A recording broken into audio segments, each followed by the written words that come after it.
Oke teman-teman, kita bicara tentang teknologi hari ini. Kita bicara tentang ini. Nah ini saya mau bawakan buat teman-teman cerita tentang kita ini dalam fenomena gempa ya, gempa megatrust. Tapi ini bukan gempa megatrust ya, tapi ini bagaimana merekayasa getaran tanah. Namanya HARP, dalam sebuah teknologi disebut penghantar frekuensi, sebetulnya penghantar frekuensi. Kenapa bentuknya seperti ini? Saya bahas dulu kenapa bentuknya seperti ini. Ini contohnya kayak gini loh. Ini sederhana saja. HARP itu adalah menurut isunya, menurut kabar-kabarinya gitu ya. Apakah ini bisa dijadikan sebagai alat rekayasa untuk menghasilkan gempa atau bencana alam? Gini loh ya, karena banyak hal, cerita politik, cerita tentang penguasaan suatu daerah, penguasaan tentang apa, yang paling gampang memusnahkan kan tanpa ketahuan ya bencana ya gitu ya. Negara-negara ingin menguasai teknologi ini tanpa kelihatan perang, negara orang lain hancur gitu. Ini salah satu yang dibuat oleh departemen perang sebetulnya ya. Tapi apakah ini benar apakah, saya nggak bahas ke situ. Tapi kita bahas tentang teknologinya. Ya gini ya, ini ilustrasinya kenapa dibikin kayak jarum-jarum gini. Ini sebenarnya sama kayak metode seismometrik. Jadi kalau Anda lihat seismometrik itu ditancap kayak tusuk jarum. Anda pernah ditusuk jarum mungkin ya. Atau pernah tahu teknik tusuk jarum atau akupuntur. Di dalam tubuh kita ada sistem saraf. Sistem saraf itu masuk tuh jarum, tep gitu ya. Kemudian digetarkan sistem sarafnya untuk apa? Untuk memacu apa? Ini teknik akupuntur ya, bukan masalah gempa. Untuk memacu sistem atau membuat sistem.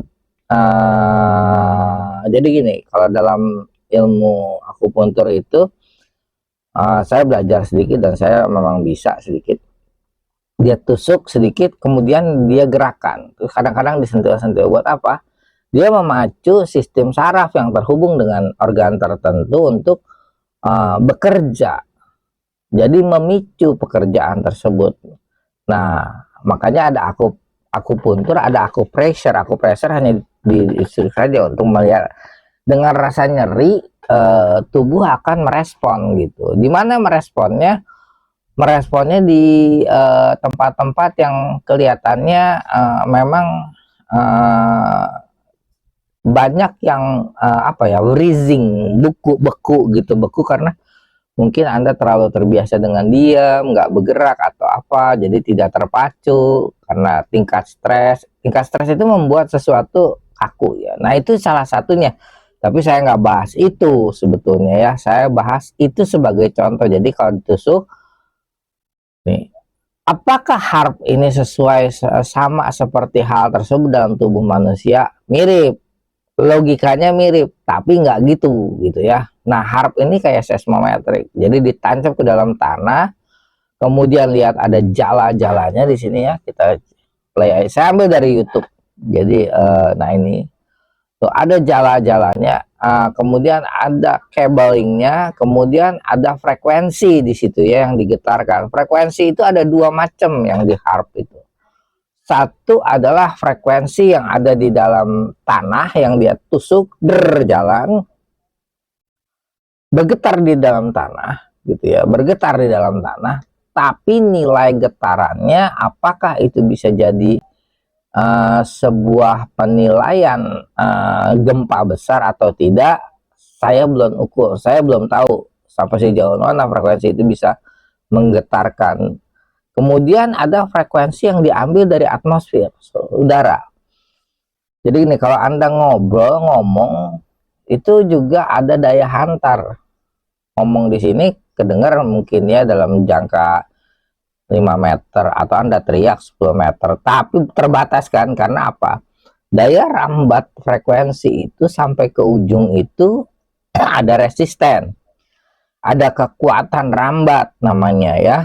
Nah, ada kecepatan rambat, ada percepatan rambat, tergantung kuat atau tidaknya Anda teriak. Itu kuat didengar oleh gendang telinga yang berupa membran. dan rongga siput ya yang membesarkan suara tersebut. Rongga siput itu hanya untuk menggetarkan, tapi semua itu bergetar karena ada membran kemudian ditangkap oleh bulu-bulu halus yang ada di sini. Nah, bulu-bulu halus itu adalah yang ngedenger frekuensi, kemudian otak masuk ke otak dan otak ngerti tuh, oh ini bahasanya gini, ini bahasanya gitu ya. Jadi semua ini dasarnya frekuensi. Bahasa itu dilihat dari otak gitu. Jadi ketika Anda dengar bahasa Indonesia, ya bahasa Indonesia lah yang sudah biasa didengar. Kemudian tapi bahasa yang lain Anda harus belajar lagi. Tapi setiap vokal, setiap konsonan itu ada masuk ke dalam telinga, masuk ke itu, kemudian sama dia punya bulu-bulu halus. Nah, bulu-bulu halus ini yang itu nggak boleh patah. Patah satu denging kuping Anda tuh ya.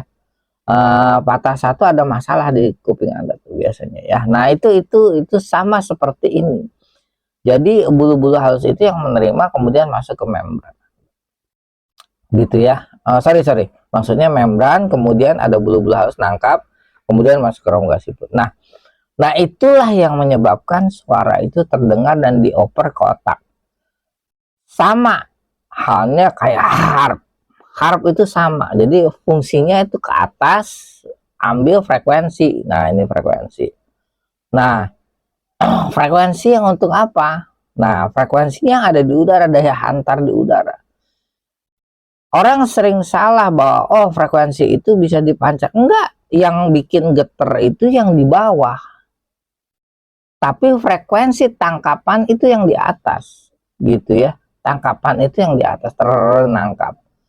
Bisa mancar, bisa mancar enggak. Tapi untuk frekuensi yang di atas hanya memicu saja, gitu. Memicu berbagai partikel yang ada di sini, gitu ya.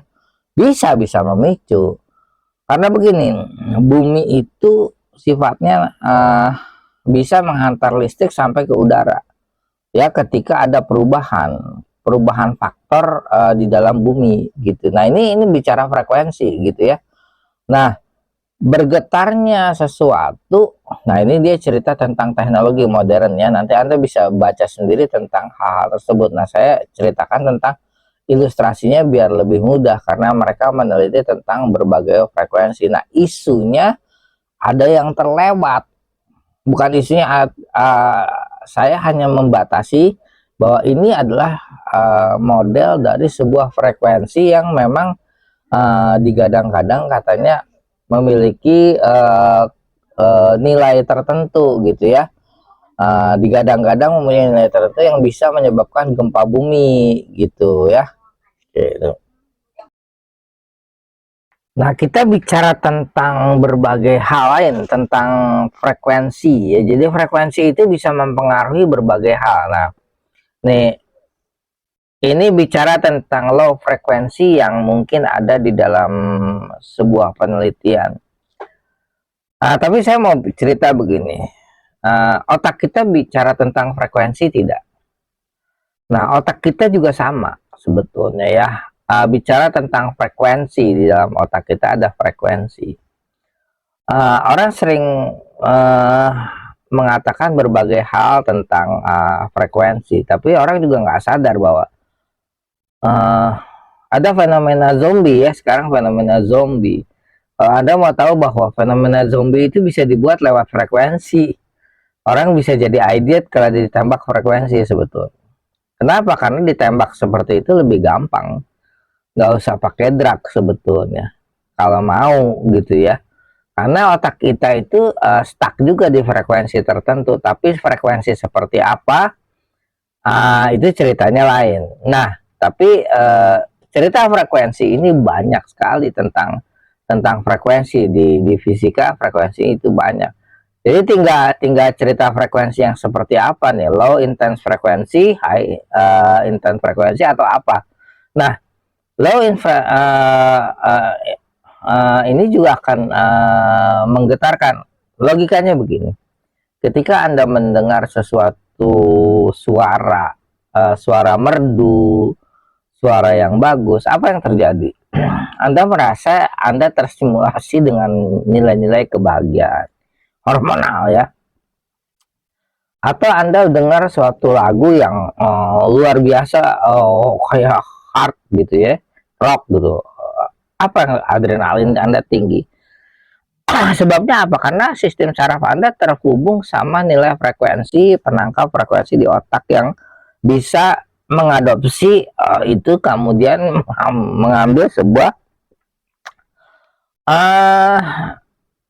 apa ya, beradaptasi dengan frekuensi tersebut. Jadi si badan kita itu bisa memberikan respon sesuai frekuensi yang diterima oleh otak gitu ya. Makanya orang sering bilang musik itu adalah bahasa universal. Kenapa? Karena musik itu pakai frekuensi gitu, dinikmati bisa. Dia walaupun instrumen bisa jenisnya macam-macam, makanya disebut bahasa universal yang tidak perlu di ini kan. Nah, itulah frekuensi sebetulnya. Dari fisika itu ada gitu ya. Nah, ini cerita tentang bagaimana frekuensi itu masuk ke otak. Tapi frekuensi itu masuk ke bumi, seperti tadi harp bisa. Tapi frekuensi seperti apa dulu? Ya, yang harus masuk ke bumi itu menggetarkan frekuensi bumi. Nah, Indonesia ini lagi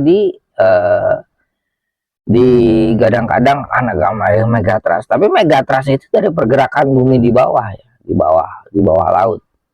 Bukan gara-gara ini gitu. Tapi memang tekanannya ada ke atas gitu ya. Ini berbeda gitu. Apakah ada rekayasa? Rekayasanya di bawah, ada pergerakan yang memang sudah dibuat, terjadi di bawah bumi, bukan terjadi di bawah bumi. It's not creator, bukan diciptakan gitu ya, bukan di create by creator gitu ya. Ini memang sudah ada. Berbeda dengan apa teknologi yang sering digadang-gadang di ini dengan harp ya. Tapi frekuensi itu buat apa? Nah, di dokumen ini diceritakan frekuensi tersebut bisa dibuat sebagai senjata atau weapon ya. Ini bisa jadi weapon. Kenapa? Emang frekuensi low intention ini bisa cuma saya nggak lihat parabol ya, harusnya ada parabol dia untuk menunjuk salah satu locator untuk itu, untuk dia tembak frekuensi low intention, dia harus tetap pakai parabol buat nembak jenis frekuensi itu atau meluncurkan frekuensi rendah atau high intention.